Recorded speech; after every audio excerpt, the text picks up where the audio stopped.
5:30. Good evening and welcome to the Prescott Valley Arts and Culture Council Committee meeting tonight. Kathy, would you call the roll, please? Vice Chairperson Smith? Here. Commissioner Sinclair? Here. Commissioner Lira? Present. May I have a motion to approve the agenda, please? Second. I need you to motion. Motion to approve the agenda. Second. All in favor? Aye. Aye. I need a motion to approve the minutes. You have in front of you a copy of the minutes from the September 11th work-study meeting, in addition to the September 18th regular meeting minutes. Can I get a motion to approve both sets of meetings? You're making the motion. Oh. I move that we accept the minutes as written. Second, please. Third. All in favor? Aye. Aye. The minutes are approved as presented. Tonight we have a wonderful guest with us. Are you going to introduce her? Yeah, so our artist tonight is Connie Foss. I'll let Connie come up so she can speak about a couple of the projects she's working on. She's going to be an instructor with us, and then you'll see Big Mac up there, which is one of her sculptures. But I'll let you talk about your artwork, Connie, and thank you for being here tonight. Welcome. Okay. Anybody knows that when you start to give a speech, you have to start with a joke. I don't know a joke, but I should, because all of my sculpture students are required to bring a joke when they come to class. But I don't remember one. However, I would like to start by saying thank you. Lots of things I need to thank you about, but particularly thank you for letting Big Mac, the welded bull, be a part of the culture of Prescott Valley. And then I'd like to thank you for hiring such a remarkable gal as Isabella. She is a joy to work with, and we've been working together as we plan these sculpture classes that will start next month.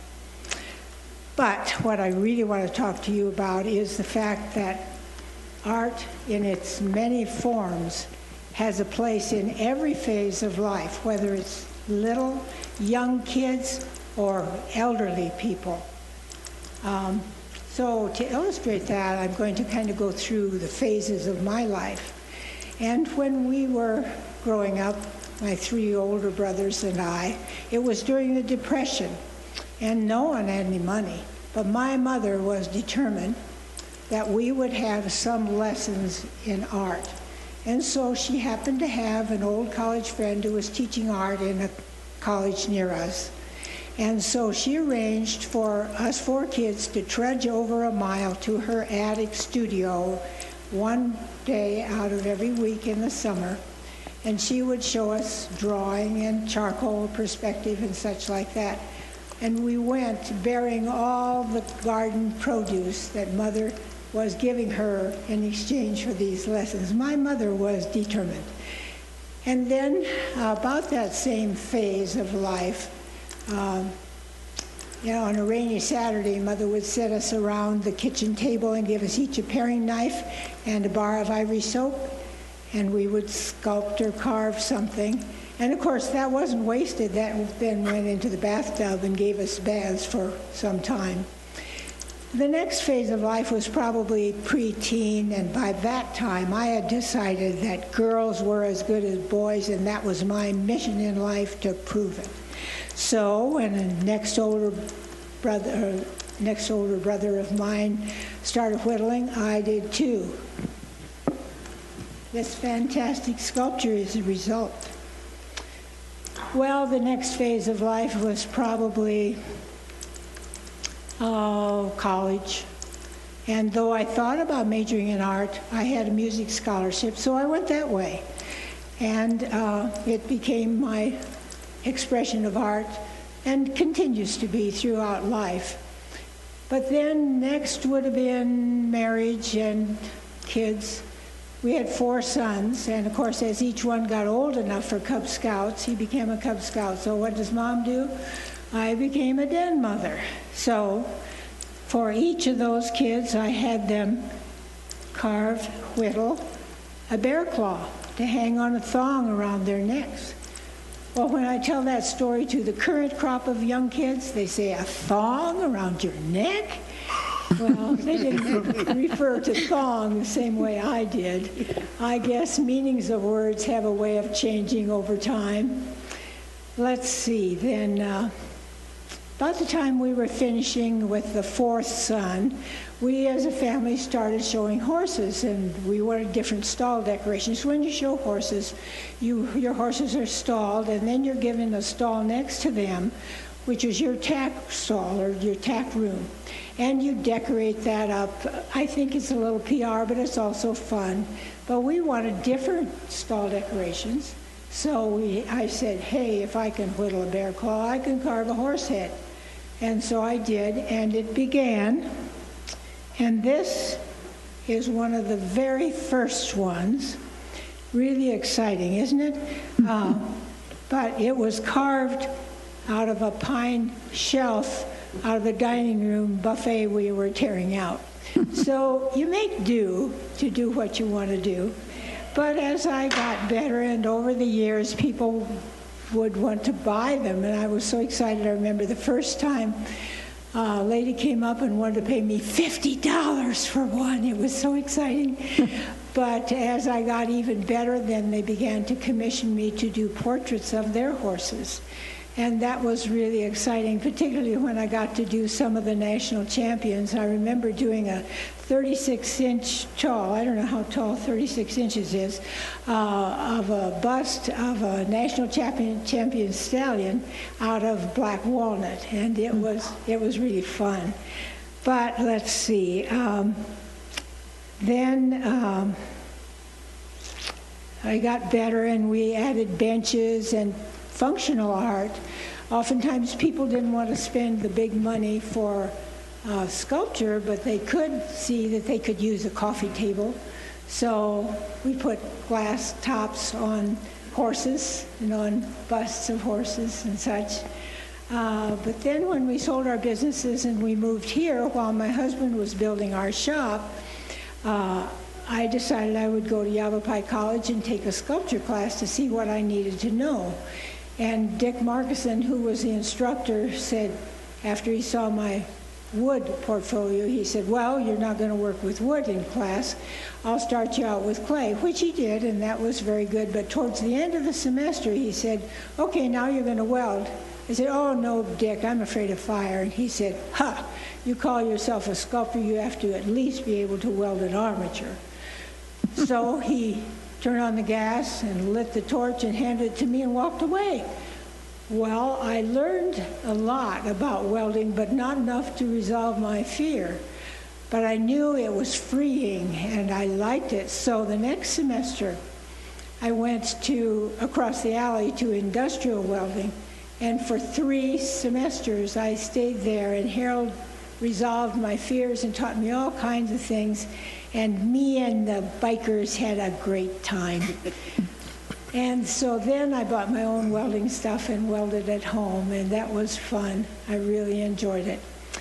But at that time also, we were doing the sculptures, and of course, my husband, fortunately, did all the machine work and all the sanding and finish work, because I remember when I was first starting to carve, the family would be up watching television, I'd be down in the basement carving away. And by the difference, I consider carving and whittling 2 different things. Whittling is with a knife and you hold the piece in your hand. And when I was doing that, my husband said he didn't think he could afford me to keep me in Band-Aids. So then we went to carving, and that's where you put the wood in a vise and you use a chisel and gouges. But anyway, when I was first starting and I finished this piece, it looked so good. And I ran upstairs and showed it to my husband. I said, doesn't this look good? And he said, he was a very gentle guy, well, it doesn't feel good. Well, you sand it then. And fortunately he did, and he continued to do until he died 21 years ago. And then I had to relearn how to sand. But all that time we were doing that, I was also doing bronzes. And I didn't really get into ceramics until, maybe 2008 when the crash happened. And even if some people had discretionary income, with the economy kind of crazy, they didn't want to really let go of anything. So ceramic things became a good focus for me. And that's where this Mahatma Gandhi came from. I was doing busts of people's kids.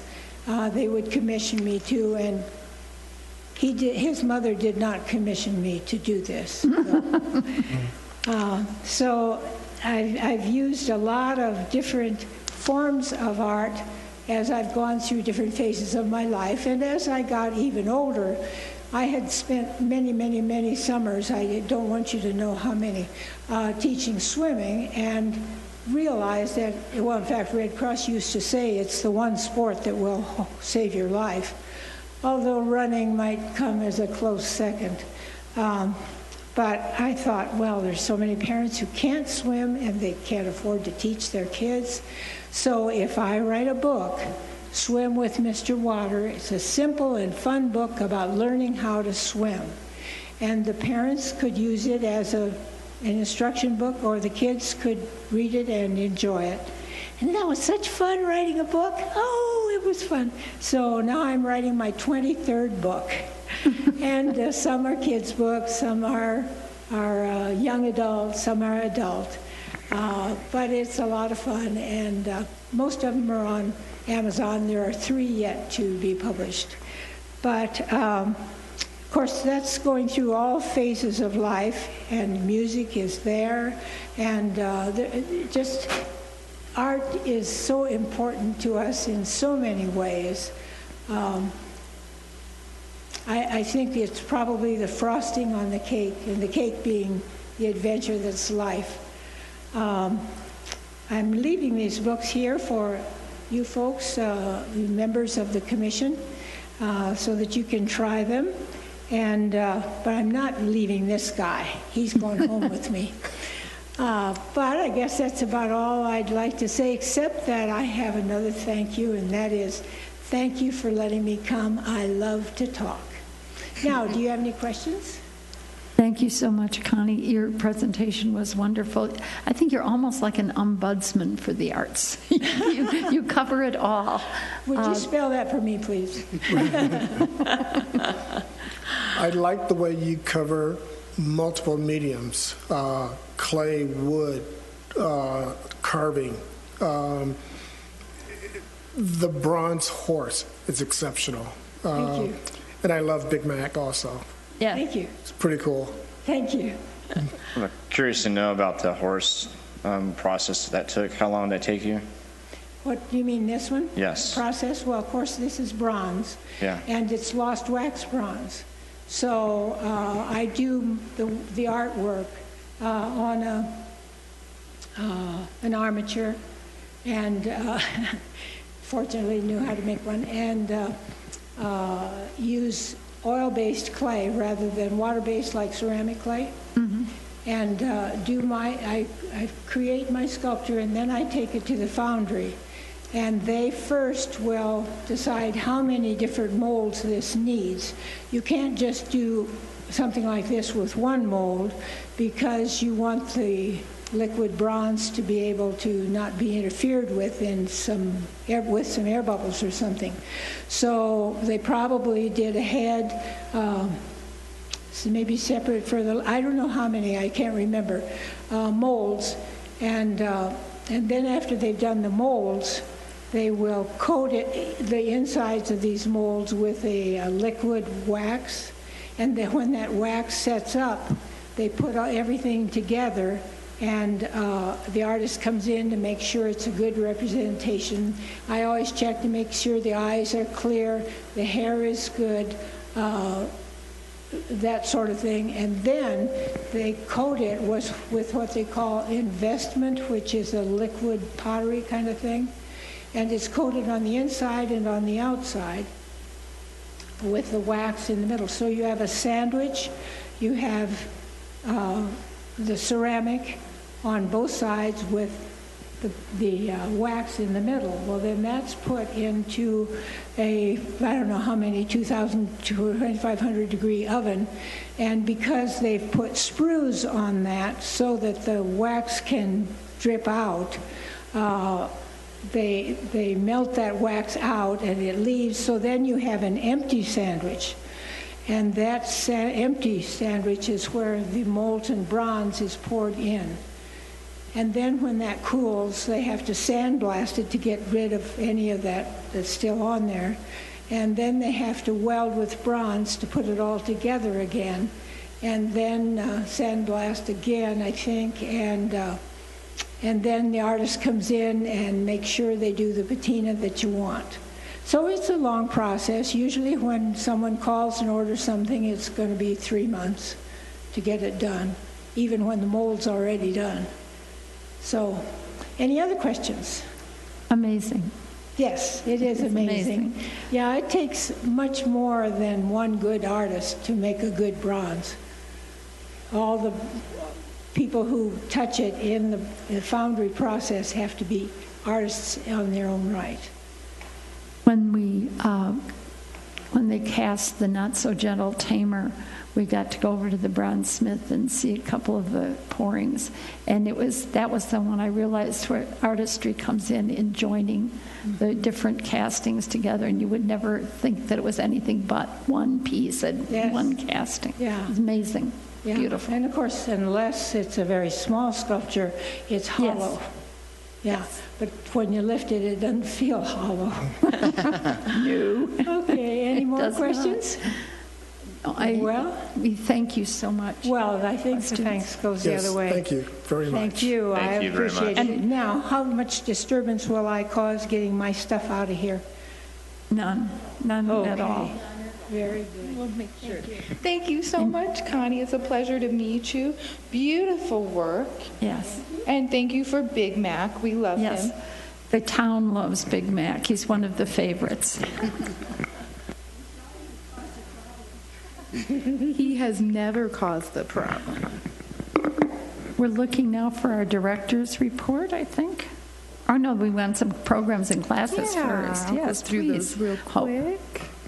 So one of our classes is becoming a backpacker. You can learn beginner skills that you should know about backpacking, camping, and hiking so that when you go on an extended trip, hiking through various trails in Arizona or the Pacific Northwest or wherever you may be going, you're prepared and you're ready to have a safe, fun trip. The next class is Saturday, October 26th, and it's held right here on the Civic Center campus. For more information about that class or to register, you can go to our new website, www.pvaz.net. It's completely updated now, so if you haven't been there this week, make sure you go and visit the website, regardless if you want to see classes or not. It's wonderful, easy to navigate. Or you can call us at 928-759-3090, and we will get you signed up for that class. Tom is teaching another class called Backcountry Chef. This kind of goes along with the camping class. You learn the basics to prep, cook, and dehydrate your own tasty food for your outdoor excursions. So in addition to learning the skills to survive, you can learn how to make the food that you will need to survive in case you're maybe not a hunter or gatherer.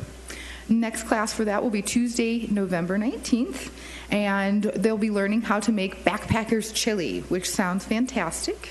If you're not a backpacker and you still want to learn these skills, you're welcome to join the class. It's really fun. Tom's a great teacher. He's very enthusiastic about his passion projects, which include hiking, art, all kinds of stuff like that.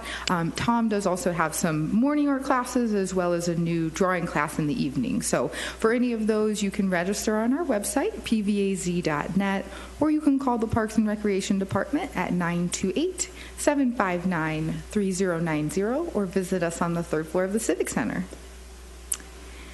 If you're looking for something exciting to do, we have an October day trip. This is going to be Thursday, October 24th. The Parks and Recreation crew will be taking a group down for a docent-led tour at the Phoenix Art Museum. The lunch that day will be at the Old Spaghetti Whip Factory. I almost said spaghetti warehouse because that's also a thing, but factory. And it's $55 per person. That includes travel, admission, and lunch. So if you wanted to get a souvenir or something from the art museum, bring a little cash with you. And these trips do fill up fast. So if you're interested in this or any of our other day trips, please register online at www.pvaz.net. Call us at 928-759-3090 or stop into our office, again, on the 3rd floor of the Civic Center.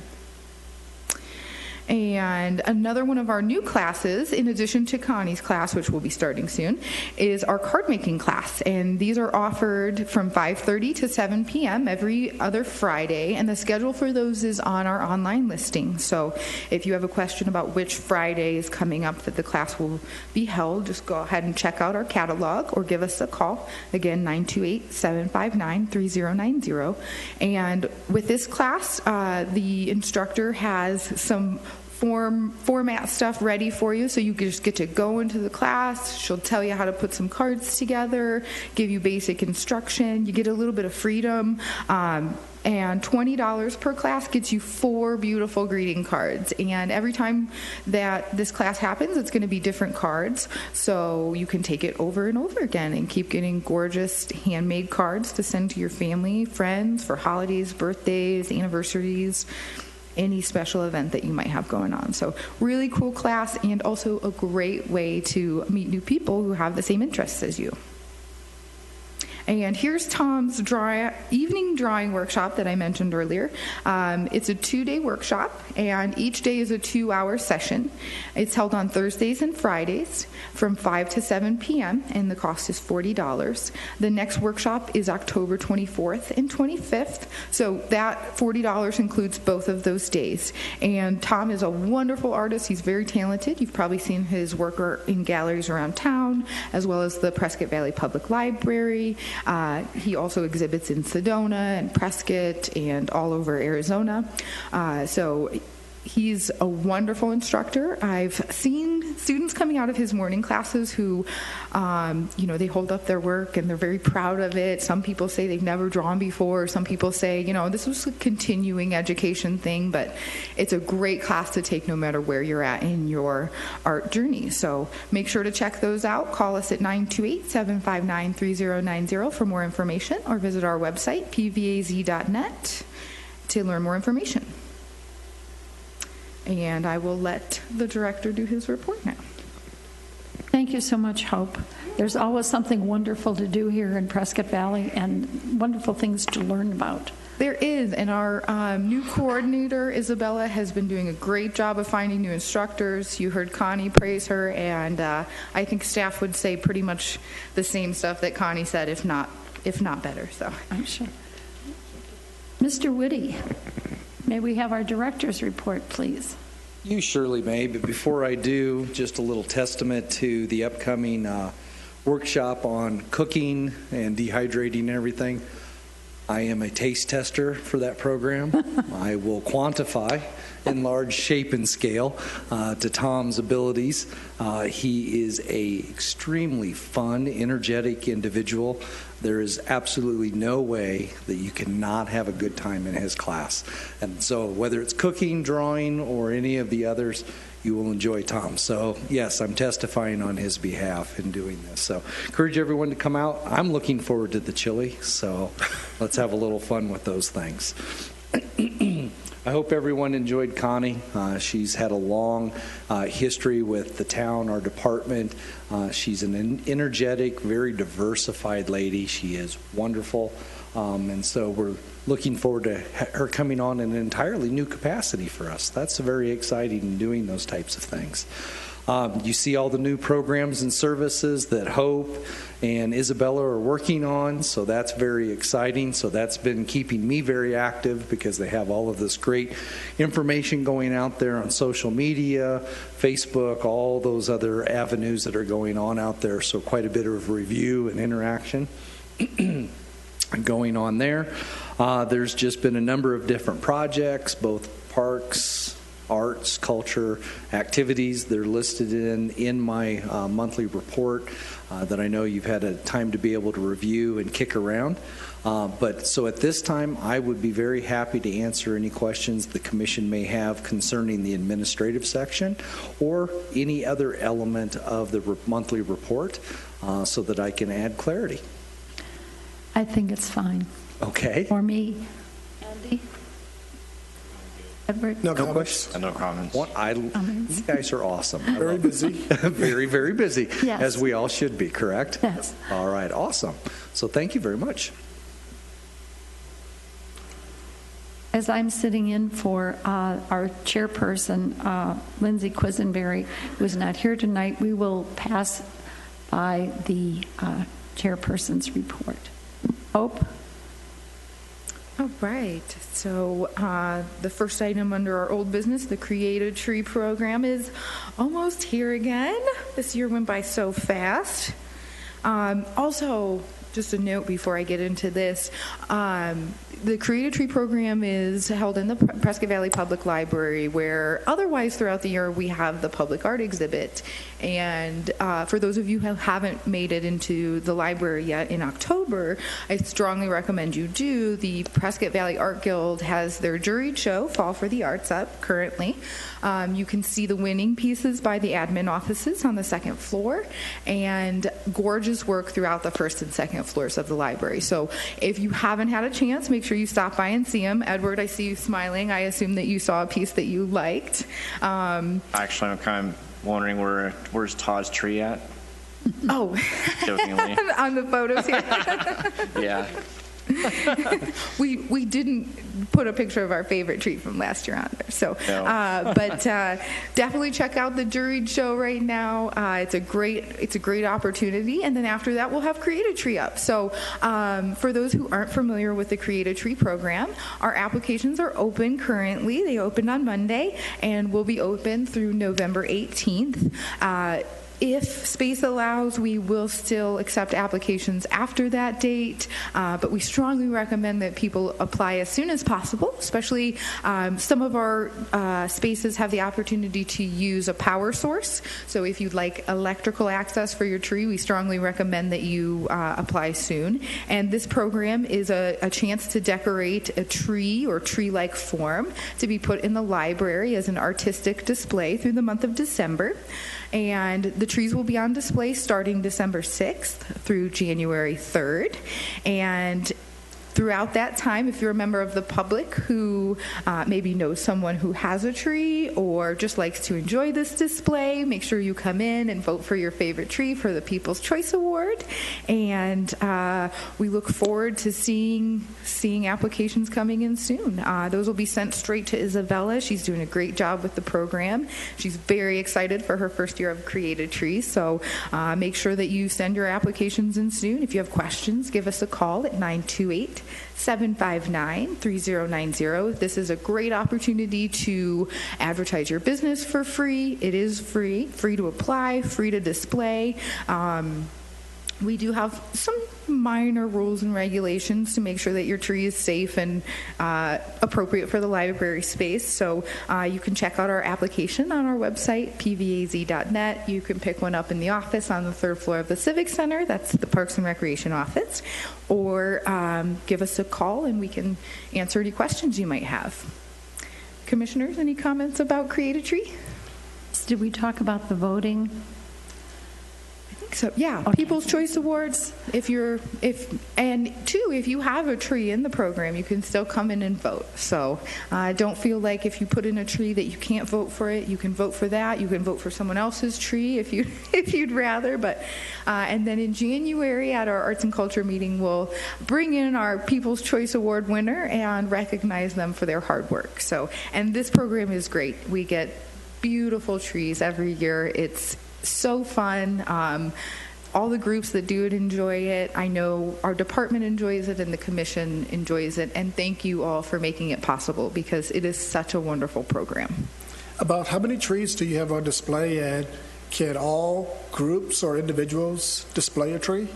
Typically, we we have between 35 and 45 trees, and that's what the library space has allowed us to do so far. We can expand into the Civic Center if we get more entries than that, so fingers crossed that happens, because I really want some decorative trees over by my office space, just being a little greedy there. Yeah, we have plenty of space.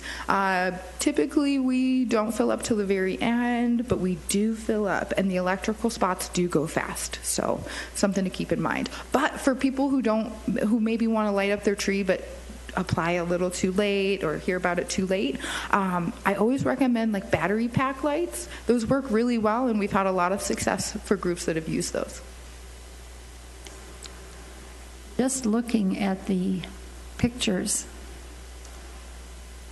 trees are products of the imagination. They are.